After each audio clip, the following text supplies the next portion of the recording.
헌신. 어, 요걸 이제 제가 그대로 이제 읽어가면서 시작하겠습니다. 오늘 이제 세 가지 본문을 이제 볼 텐데요. 먼저 이제 19장의 열 문화 비유입니다. 제가 읽겠습니다.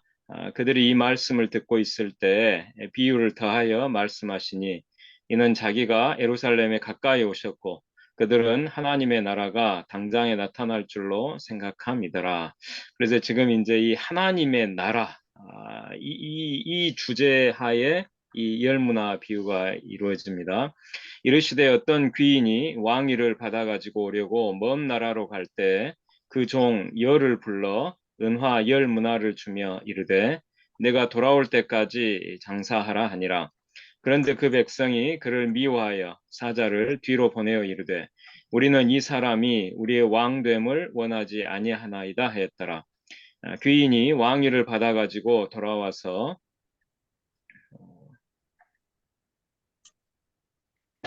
은화를 준 종들이 각각 어떻게 장사하였는지를 알고자 하여 그들을 부르니 그 첫째가 나와 이르되 주인이여 당신의 한 문화로 열 문화를 남겼나이다. 주인이 이르되 잘하였다 착한 종이여 내가 지극히 작은 것에 충성하였으니 열 골 권세를 차지하라 하고 그 둘째가 와서 이르되 주인이여 당신의 한 문화로 다섯 문화를 만들었나이다. 주인이 그에게도 이르되 너도 다섯 고울을 차지하라 하고 또 한 사람이 와서 이르되 주인이여 보소서 당신의 한 문화가 여기 있나이다. 내가 수건으로 쌓아두었었나이다. 이는 당신이 엄한 사람인 것을 내가 무서워함이라. 당신은 두지 않은 것을 취하고 심지 않은 것을 거두나이다. 주인이 이르되 악한 종아 내가 내 말로 너를 심판하노니 너는 내가 두지 않은 것을 취하고 심지 않은 것을 거두는 억한 사람인 줄로 알았느냐? 그러면 어찌하여 내 돈을 은행에 맡기지 아니하였느냐?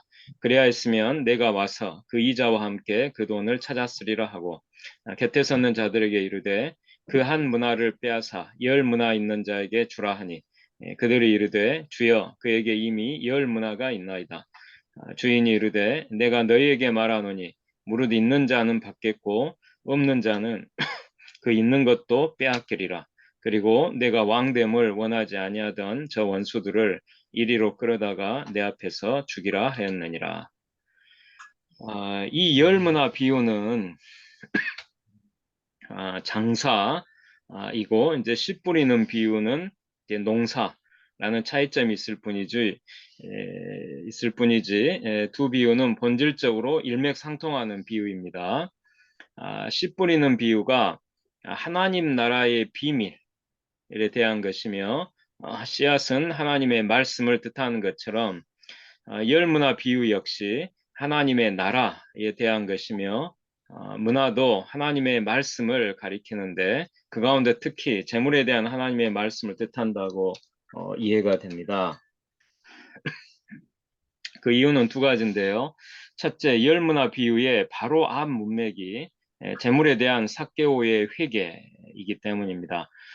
삭개오가 이제 예수님께 이렇게 고백합니다. 소유의 절반을 가난한 자에게 주고 속여 빼앗은 것은 네 배를 갚겠습니다.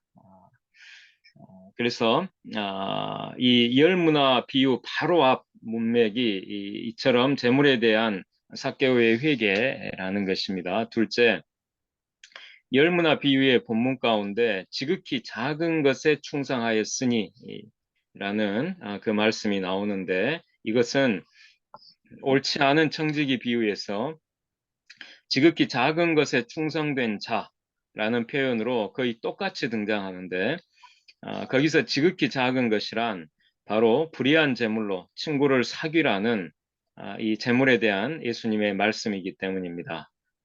불의한 재물로 친구를 사귀라.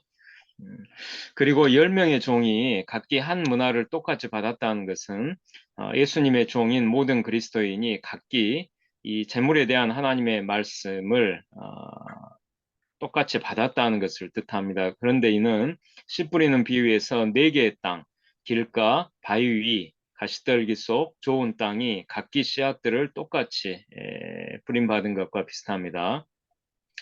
요컨대 어떤 귀인이 왕위를 받아가지고 오려고 먼 나라로 갈 때 10명의 종에게 은화 10문화를 주면서 각기 똑같이 받은 한 문화를 가지고 내가 돌아올 때까지 장사하라 라고 한 말은 예수님이 성부 하나님께 가서 왕위를 받으시고 다시 오실 때까지 예수님의 종들인 우리들은 삭개오처럼 예수님께 각기 똑같이 받은 이 재물에 대한 하나님의 말씀에 순종해서 가난한 사람들과 또 사취 강탈의 피해자들로 친구를 사귀며 희년정신을 실천하라는 뜻입니다. 다시 말해서 내가 너에게 똑같이 준 한 문화로 내가 돌아올 때까지 장사하라라는 귀인의 말은 예수님이 우리 그리스도인들에게 똑같이 주신 이 재물에 대한 하나님의 말씀으로 예수님이 재림하실 때까지 희년정신을 실천하라는 뜻으로 이해됩니다. 귀인에게 받은 한 문화로 10문화 혹은 5문화를 남기는 종들은 마치 씨 뿌리는 비유에서 씨앗들이 100배의 결실을 하는 좋은 땅처럼 착하고 좋은 마음으로 재물에 대한 하나님의 말씀을 듣고 지키어 인내로 결실하는 자입니다.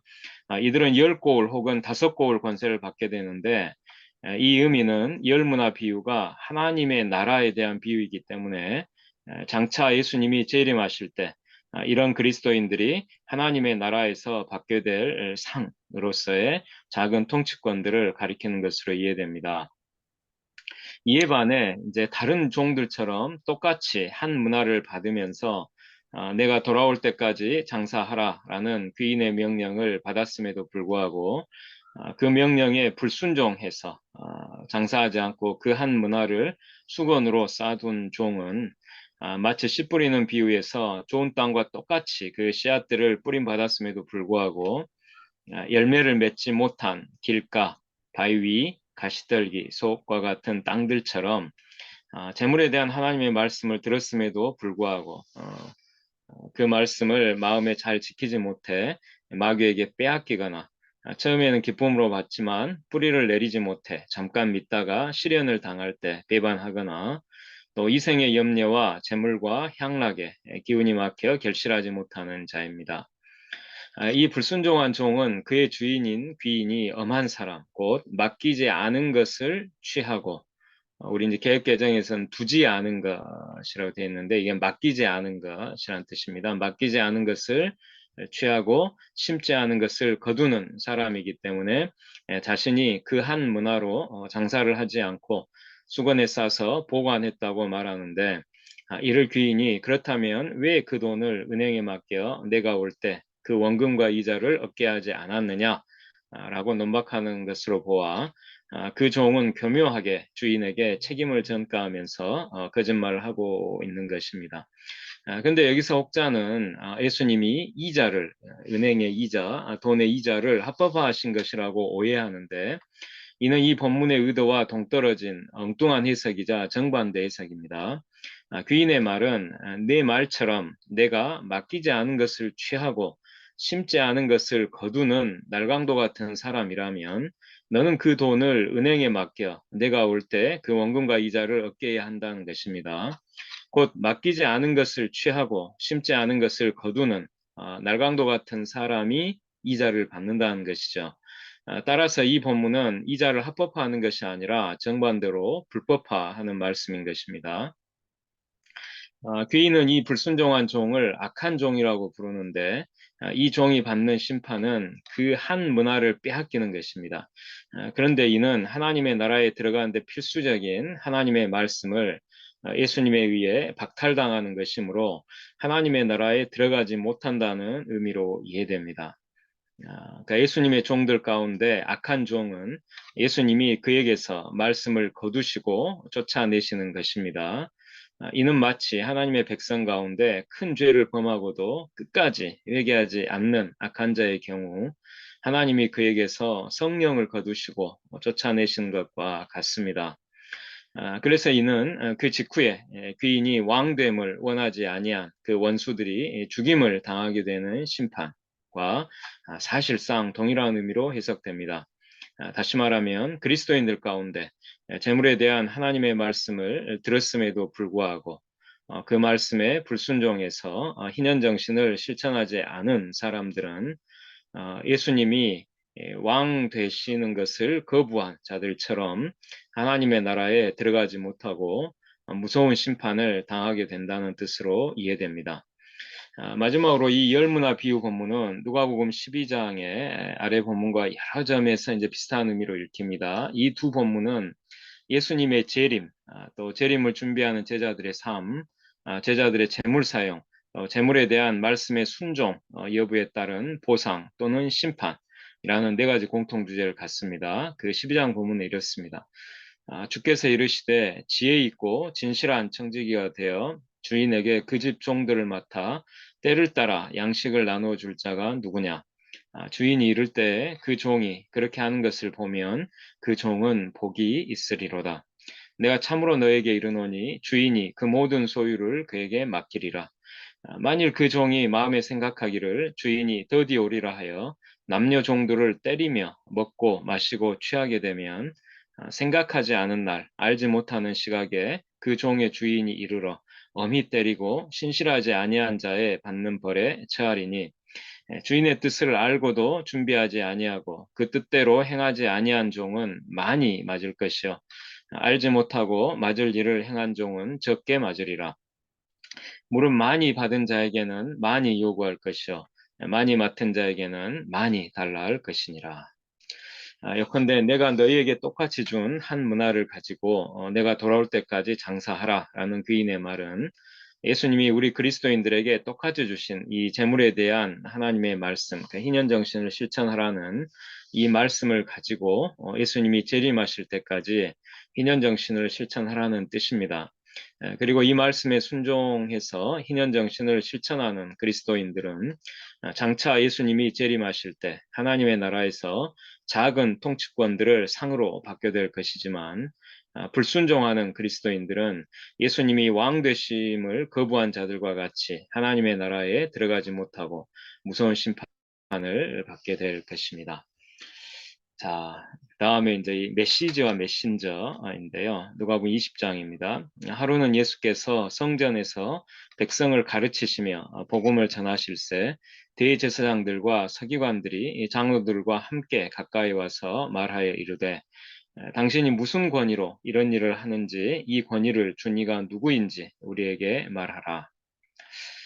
예수님이 성전에서 행동으로 보여주시고 말씀으로 전하신 메시지는 하나님의 집, 그러니까 성전은 만민이 기도하는 집인데 너희들은 이 성전을 강도의 소굴로 만들었다는 것이었습니다.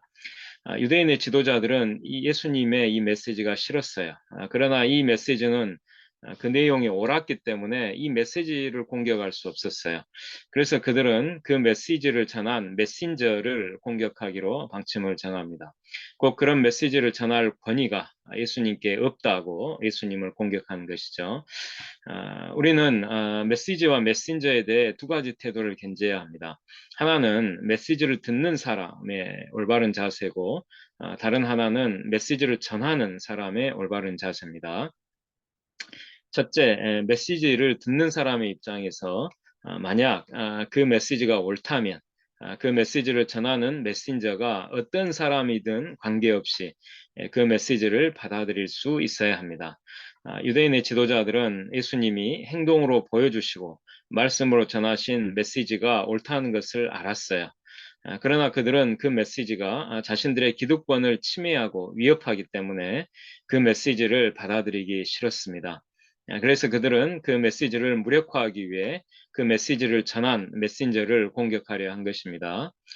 근데 이것은 오늘날에도 교회와 사회에서 정의로운 메시지를 전하는 사람들을 공격하기 위해 위선자들이 취하는 비열한 방법입니다.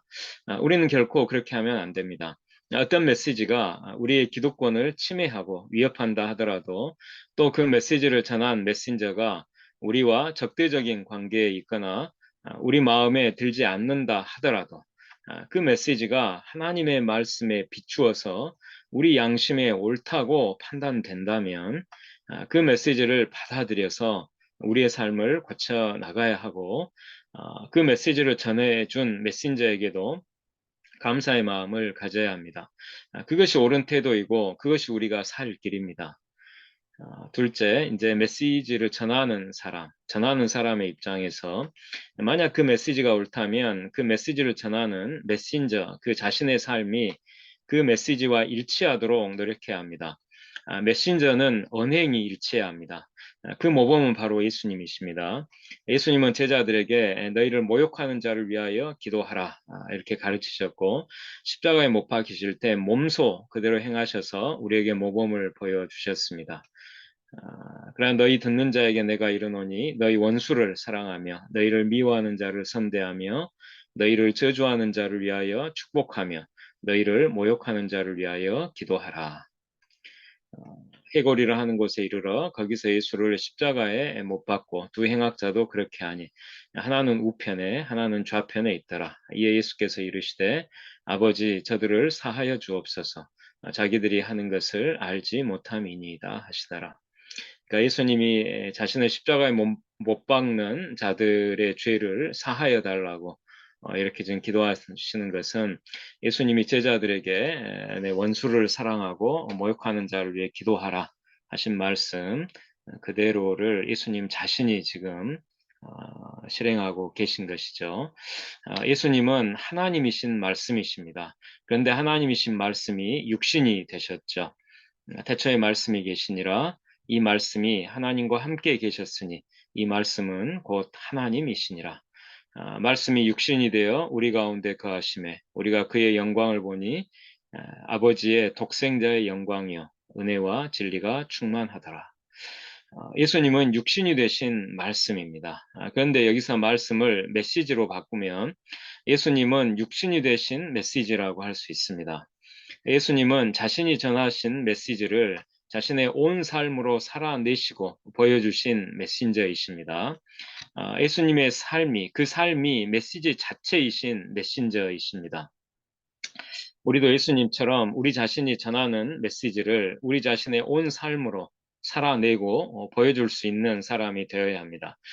메신저는 그 삶이 그가 전하는 메시지와 일치해야 합니다. 메신저의 삶은 메시지 그 자체가 되어야 하는 것입니다.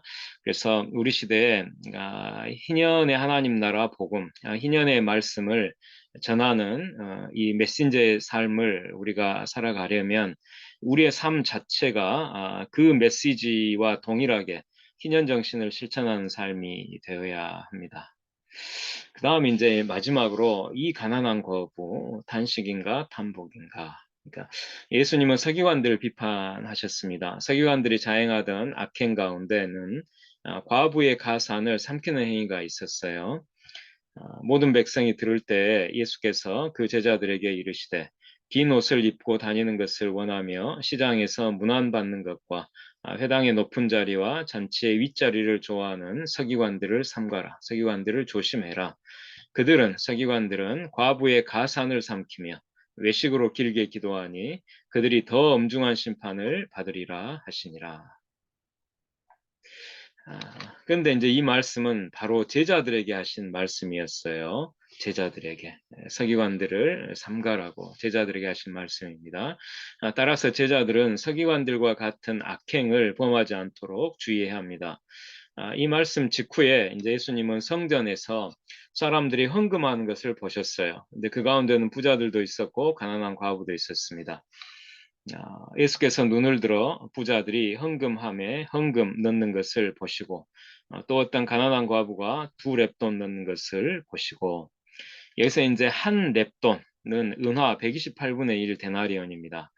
따라서 가난한 과부가 헌금함에 넣은 두 렙돈은 64분의 1 데나리온입니다. 그런데 한 데나리온은 노동자의 하루 품삯이죠. 따라서 두 렙돈은 약 1,000원 정도의 금액에 해당합니다. 그러니까 두 렙돈이 이제 1,000원이니까 그리고 두 렙돈이 64분의 1 데나리온이니까 그러니까 1,000원에 64배 그러니까 64,000원 64,000원 정도를 이제 노동자 하루 품삯으로 지금 계산을 한 겁니다. 64,000원 64,000원을 이제 노동자의 하루 품삯 오늘날 기준으로 이제 그렇게 볼 때 이제 두 렙돈은 1,000원 이렇게 이해된다는 것이에요. 과부가 두 렙돈을 넣은 헌금함은 당시 성전에 있던 13개 헌금함 가운데 자원 예물, 하나님께 이제 자원하여 바치는 예물을 드리는 용도에 사용된 헌금함으로 추정됩니다. 왜냐하면 가난한 과부가 그 헌금함에 넣은 두 렙돈은 속죄 제물이나 번제물 같은 다른 용도로 드리는 헌금에 비해 턱없이 적기 때문이에요.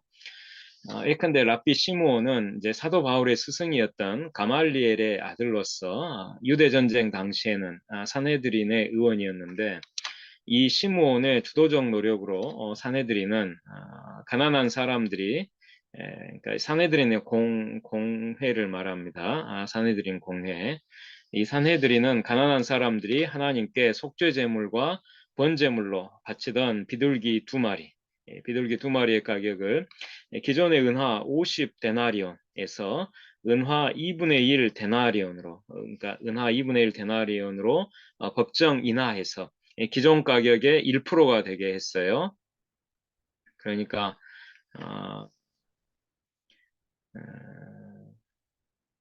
그런데 이 인하된 가격을 기준으로 삼더라도 가난한 과부가 바친 두 렙돈은 은화 64분의 1 데나리온이므로 비둘기 두 마리의 법정 가격인 2분의 1 데나리온에 비해 32분의 1밖에 되지 않죠. 턱없이 적습니다. 또 그 형편이 비둘기를 드리기에도 미치지 못하는 극빈층이면 속죄제물로 고운 가루 10분의 1 에바를 드릴 수 있었습니다. 그런데 10분의 1 에바는 한 오멜로서 한 사람이 하루에 먹을 수 있는 만나의 양이었어요. 품꾼 한 사람의 하루 품삯이 은화 한 데나리온이므로 예컨대 이 돈으로 8인 가족이 하루 먹을 양식을 살 수 있다고 가정하면 한 사람의 하루분 양식의 가격은 이제 8분의 1 데나리온입니다. 따라서 극빈층이 속죄제물로 바칠 수 있는 고운 가루 10분의 1 에바의 가격 역시 대략 8분의 1 데나리온으로 추정할 수 있는데 가난한 과부가 바친 두 렙돈은 64분의 1 데나리온이므로 고운 가루 10분의 1 에바의 추정 가격 8분의 1 데나리온에 비해 8분의 1에 불과합니다. 조금 제가 복잡하게 말씀드렸는데요. 이제 따라서 가난한 과부가 바친 두 렙돈은 속죄 제물이나 번제물이 아니라는 것입니다. 그러니까 가난한 사람이 바치는 속죄물, 속죄 제물, 그 번제물 거기에 비하면 이 두 렙돈은 너무나 적은 금액이라는 것이죠. 따라서 이건 봉헌자가 자기 형편에 따라 드릴 수 있는 자원예물로 추정되는 겁니다. 그런데 이 자원예물의 일부는 가난한 사람들을 구제하는 데 사용이 돼요.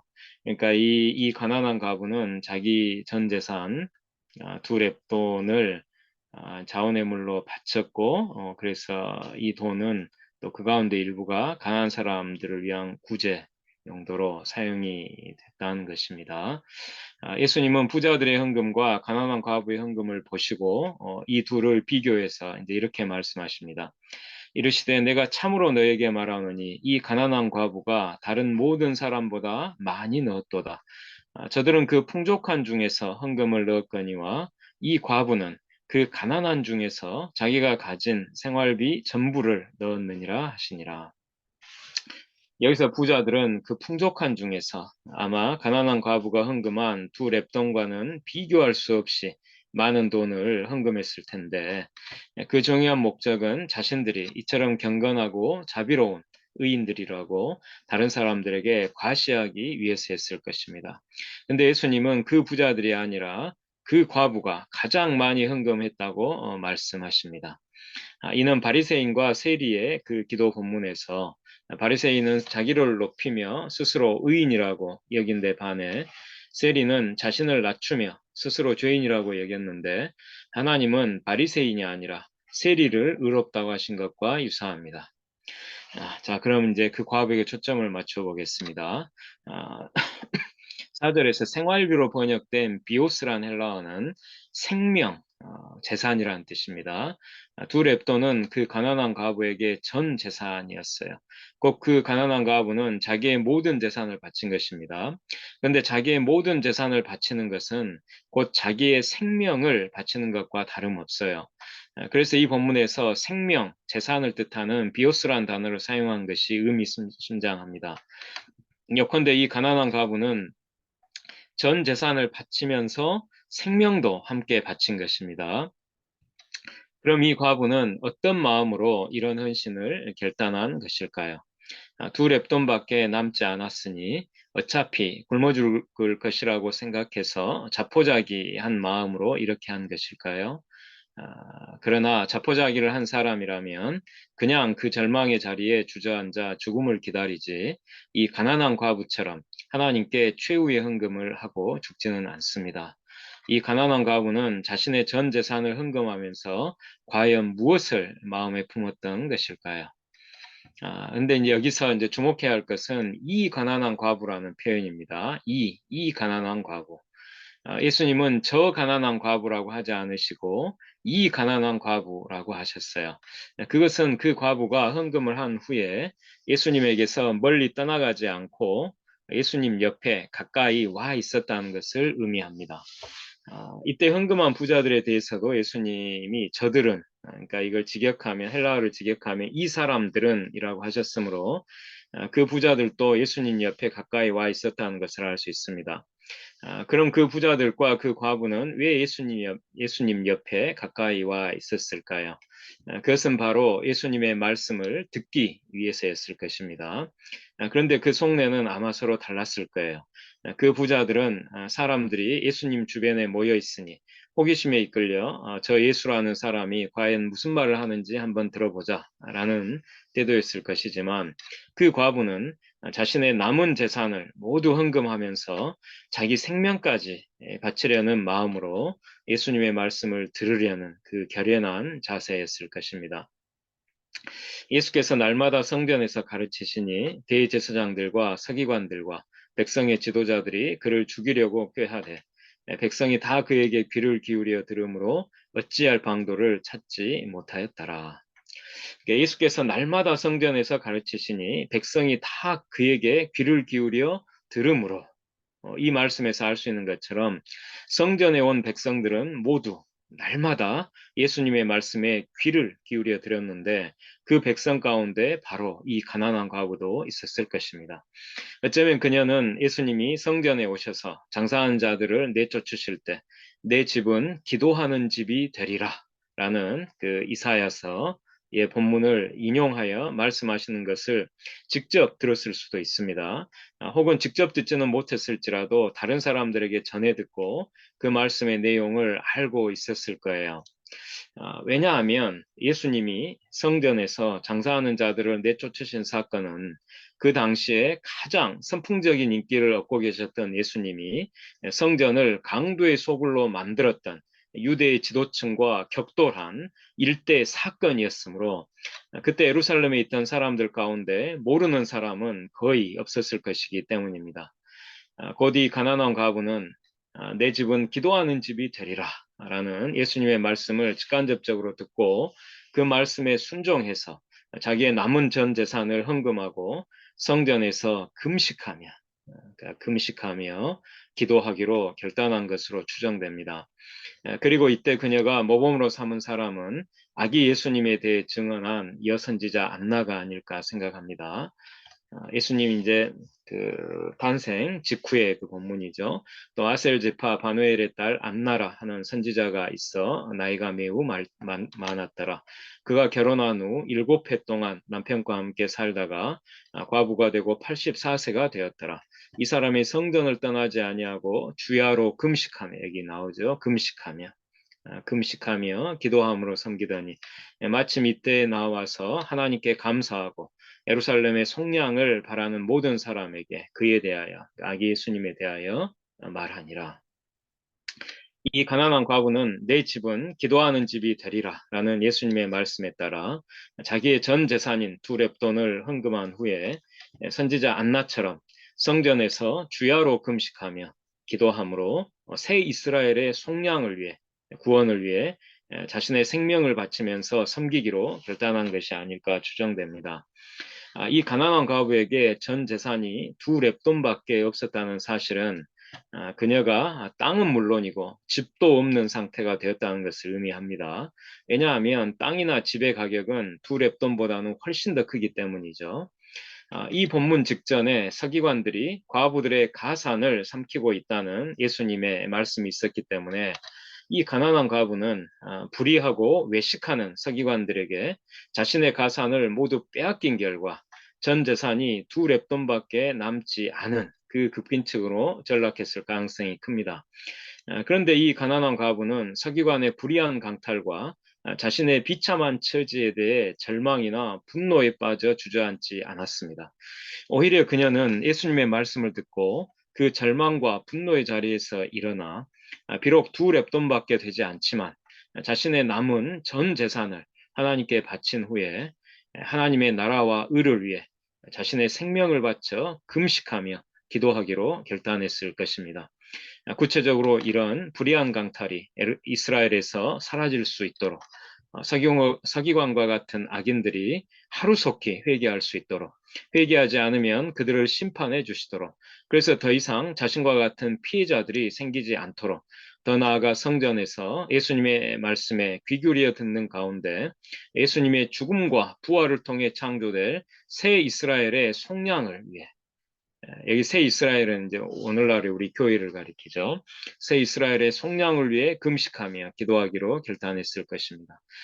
그리고 이 가난한 과부를 비롯하여 가난한 사람들을 돌보고 책임지라고 예수님은 사도들에게 부탁하신 것입니다. 그래서 예루살렘 초대교회는 예수님의 말씀에 순종한 그 사도들의 가르침을 받아 유무상통의 코이노냐를 실천합니다. 구체적으로 땅들과 집들을 가진 사람들이 그것들을 팔아 사도들을 통해 각 사람의 필요를 따라 나누어 주었고 그 결과 가난한 사람이 얻게 되는 희년 공동체를 이루게 된 것입니다. 그런데 그 대표적 수혜자들이 바로 과부였다는 사실을 초대교회 안에서 발생한 최초의 분쟁 사례 곧 헬라파와 히브리파의 갈등 원인이 바로 헬라파 과부들, 이 과부들이 매일의 구제에서 소외되는 문제였다는 데서 잘 알 수 있습니다. 그래서 사도행전 그 유무상통의 그 코이노니아 그 수혜 대상이 이제 가난한 사람들인데 그 가운데 대표적인 사람들이 과부들이었다는 것이죠. 그래서 이 헬라파 과부들이 이 매일의 구제에서 이제 소외가 돼서 이제 그걸 계기로 해서 이제 집사들을 일곱 집사를 세우게 되는 본문이 사도행전 6장이잖아요. 요컨대 이 가난한 과부는 두 렙돈을 바친 후에 이 가난한 과부라는 예수님의 말씀에서 알 수 있는 것처럼 바로 예수님 옆으로 가까이 다가가 그 말씀에 귀를 기울였습니다.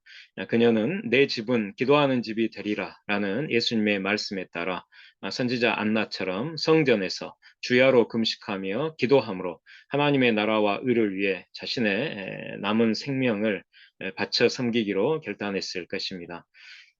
이 가난한 과부가 두 렙돈밖에 남지 않은 자기 전 재산을 헌금하는 것을 보시고 예수님은 두 가지 감정을 느끼셨을 것입니다. 하나는 탄식이고 다른 하나는 탐복입니다. 탄식은 그 가난한 과부에게 전 재산이 두 렙돈밖에 남지 않게 만든 불의한 강탈 체제에 대한 것이죠. 이 불의한 강탈 체제의 희생자인 이 가난한 과부를 보시며 예수님은 탄식하셨을 것입니다. 그리고 탐복은 그런 불의한 강탈 체제의 희생자임에도 불구하고 그 고난을 승화시켜서 하나님의 나라와 의를 위해 금식하며 기도하려는 그녀의 헌신에 대해 예수님은 탐복하신 것입니다. 구체적으로 예수님은 그 과부와 같은 불의한 강탈 체제의 희생자에 대한 연민, 과부의 가산을 삼킨 서기관과 같은 악인들에 대한 의분을 느끼시며 탄식하셨을 것입니다. 그리고 자신의 전 재산을 바친 후에 하나님의 나라와 의를 위해 자기 생명까지 바쳐 금식하며 기도하려는 그 과부의 거룩한 결단에 탐복하셨을 것입니다. 그럼 이 본문을 오늘날 우리에게 어떻게 적용할 수 있을까요? 이제 네 가지로 말씀드리고 싶습니다. 첫째, 이 가난한 과부의 헌신을 하나님의 나라와 의를 위한 우리 헌신의 모범으로 삼아야 합니다. 당시의 과부는 소외된 자였어요. 거기에 가난한 과부라면 더 말할 나위가 없습니다. 그것도 전 재산이 2렙돈밖에 안 되는 극도로 가난한 과부라면 더욱 그렇습니다. 한마디로 이 가난한 과부는 소외된 자 중에 가장 소외된 자라고 할 수 있어요. 따라서 이런 가난한 과부가 하나님의 나라와 의를 위해 헌신할 수 있다면 그녀보다 훨씬 더 나은 처지에 있는 우리는 더욱더 헌신할 수 있는 것입니다. 이 가난한 과부의 헌신은 우리 헌신의 모범인 것입니다. 둘째, 오늘날 교회 안에 과부들의 가산을 삼킨 서기관들과 같은 악을 자행한 사람들이 있다면 그들은 즉시 회개해야 합니다. 예수님을 만난 삭개오의 고백처럼 속여 빼앗은 일에 대해 즉각 배상해야 합니다. 그런데 이런 강탈에는 개인적 강탈뿐만 아니라 구조적 강탈이 있습니다. 개인적 강탈은 인식하기 쉬우나 구조적 강탈은 인지하기 어렵죠. 예컨대 건물주들이 그 부동산 가격의 폭등과 전월세 가격의 폭등으로 막대한 이익을 보는 반면 세입자들은 피눈물을 흘려온 문제는 가난한 세입자로부터 부유한 건물주에게로 부를 구조적으로 이전시켜 빈부격차를 심화시킨 이 구조적 강탈입니다. 따라서 이런 구조적 강탈에 대해서도 회개하고 배상해야 마땅한 것입니다. 셋째, 한국 사회에서 더 이상 이 가난한 과부와 같은 희생자들이 우리 시대에 생기지 않도록 불이한 구조적 강탈 체제를 혁파해야 합니다. 현대판 지주소작 제도인 건물주 세입자 제도를 무력화시키는 토지평등권 개혁과 같은 희년 대개혁을 강력하게 실시해야 합니다. 희년 실천에는 두 가지가 있는데 하나는 제도적 희년이고 다른 하나는 자원적 희년입니다. 토지평등권 개혁은 제도적 희년에 해당되는데 이런 사회개혁을 통해 더 이상 이 가난한 과부와 같은 희생자들이 생기지 않게 해야 합니다. 넷째, 한국교회에서 이 가난한 과부와 같은 희생자들을 돌보고 책임져야 합니다. 이런 코이노니아는 자원적 희년에 해당되는데 이런 교회 개혁을 통해 그러니까 희년 교회로 만들어가는 교회 개혁을 통해 이 가난한 과부와 같은 불의한 강탈 체제의 희생자들이 적어도 교회 안에서만큼은 더 이상 죽음을 생각하지 않고 존엄하게 남은 여생을 살아갈 수 있도록 도와야 합니다. 예, 이것으로 오늘 말씀을 마치겠습니다. 제 공유 중지를 하겠습니다.